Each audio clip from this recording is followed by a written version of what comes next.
Welcome back, everyone. Tim here, TRD Avengers. And that's you with To the Top, episode 5. Today, we're going to talk about links. We're going to go over description high clearance links, their benefits, materials links are made out of, where you can purchase some high quality link kits and custom links as you choose, and do a little bit of homework assignment for some reading on some descriptions about some link geometry. So, hope everyone's been good. Thank you again, viewers and everyone out there. We did last weekend hit our 750. We got that giveaway going. I got the G-Speed chassis shipped out, and I just got a message from our winner, Lou. He just unboxed it, and he's super excited for it. So happy to see that made it safe and sound, and ready to see what it looks like when he's done. And again, thank you everyone for keeping up and continuing on this. Work's been crazy, a lot of stuff going on at the shop, so just kind of relax this week and going from there. First off, our giant unicorn in the room. It was the wife's birthday this last week, so what better balloon than a giant, obnoxious unicorn balloon? It stands like this tall. It's bigger than my Great Dane. It is awesome. So, anyways, on to some links. So, high clearance links. Here we go. What are high clearance links? The name is in the description. High clearance links gain additional clearance with bends in the links. I run on all mine. I run high clearance uppers and lowers, and I run stainless steel links and just about everything. I have had some aluminum links before, but they were not high quality links, so that's what happened there. So, base description: high clearance links help you over a straight link with this additional clearance gained here. So for example, say you're coming over an obstacle, over a rock, and your tires just come over, and then you make link contact. So with a straight link, you're hitting, say, right about here. And let's say that is just enough to where your front tires are no longer making contact, and they can no longer do the job and help your vehicle get up and over an obstacle. So you change out to some high clearance links. You now come over the same obstacle, your front tires come over, and again, you make link contact. But now, where you're hitting is now higher. However much higher it is depends on the aggressiveness of the bend. Say now that is enough where it comes up, your front tires can still make contact and do their job and help continue to pull you up over the obstacle. I noticed a big change in performance of my vehicle in my local area with changing out to high clearance links. I know a lot of it, sometimes it is personal preference between straight and high clearance. So what are some materials high clearance links are made out of? Delrin, aluminum, titanium, brass, stainless steel. I've seen someone make some out of carbon fiber. I don't know how well those works. I know they were all custom.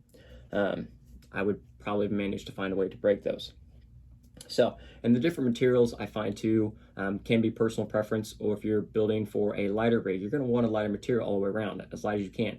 Aluminum links, titanium links, shaving that weight wherever you can. And then brass. I've seen brass links if people are trying to get some down low weight. Just depending, they'll run a heavier link here in the heavier lower link, and then a lighter link material for the uppers. Or just good old stainless steel. It's always worked for me, and the price point's always been good. Stainless steel's worked for me. Would love to try a set of titanium links, but I've just never made that investment. So, where can you purchase custom links like this and stuff? There are several great people out there and other companies that make high clearance links. I can't speak for all of them. I know I've used dominantly Hardcore RC and In the Works RC. Anytime I get links, that is generally where I've ordered them. I've ordered a couple other sets randomly when I was getting started, budget building and working my way up to higher quality parts. So those two I definitely recommend, and I've always had with both of them great experience, great shipping, customer service has always been great, and I've never had any issues with any of the links. Also, in regards to assembling links, definitely a couple investments: some link pliers and this magical tool that changed my life. It simply attaches to your screw gun or drill. The rod end goes in here, and you can hold the link with the pliers and spin it on, and then put your rod in, or your ball in. This little tool was game changer. This is from Team Garage Hack. It was only like $12 or $14. I know there are some other tools out there, but this thing was well worth it. Like I said, it changed my life. So that'll come into play there.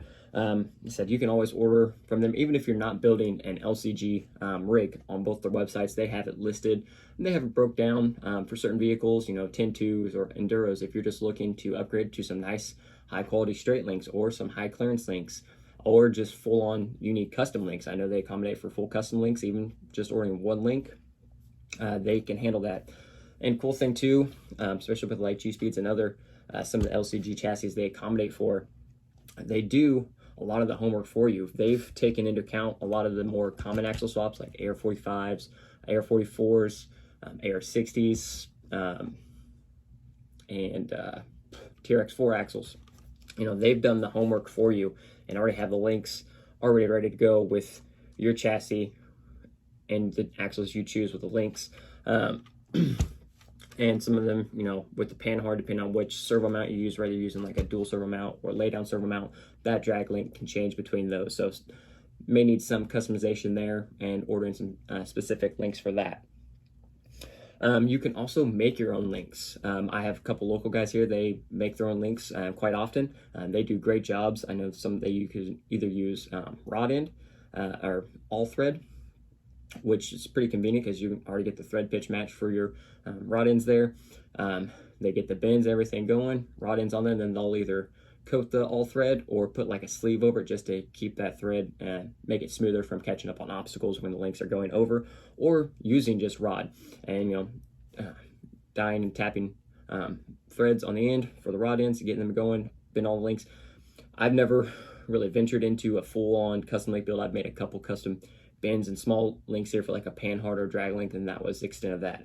I don't quite have all my normal tools from work at disposal at home, so I work with what I've got. So like I said, those custom links, like I said, they've always been good, and it's pretty basic. I've always selected, okay, I'm using AR44s, I got my V3, I'm using this mount, and boom, click, add to cart, done, shipped, on the way. So, and onto that, some little homework. I'm going to link down below in the description to Crawlpedia here. This is a very good read on some explanations of suspension links, suspension guide on what angles and tuning, how, when you're actually tuning and moving some of these rear links around and stuff like that, what you're actually changing, giving you some descriptions of like anti-squat, anti-dive, your roll center, talking about your CG, where everything's at, and how, the angles are measured, how everything affects. And also on here, there is a link for some link calculators, which is super nice and helpful there. But even just reading this, let's say you're reading through and then you're thinking back, you're like, my rigs had this problem.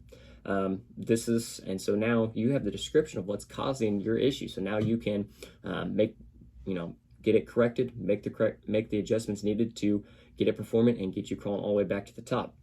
And I know it is a lot to take in. I'm still taking a lot of it in myself, really starting to, get some measurements in, get some angles, trying to get everything dialed in and get the rig performing at its best. Now, unfortunately, a better driver would help in some of my rigs instances, but they're stuck with me. So I will do my very best.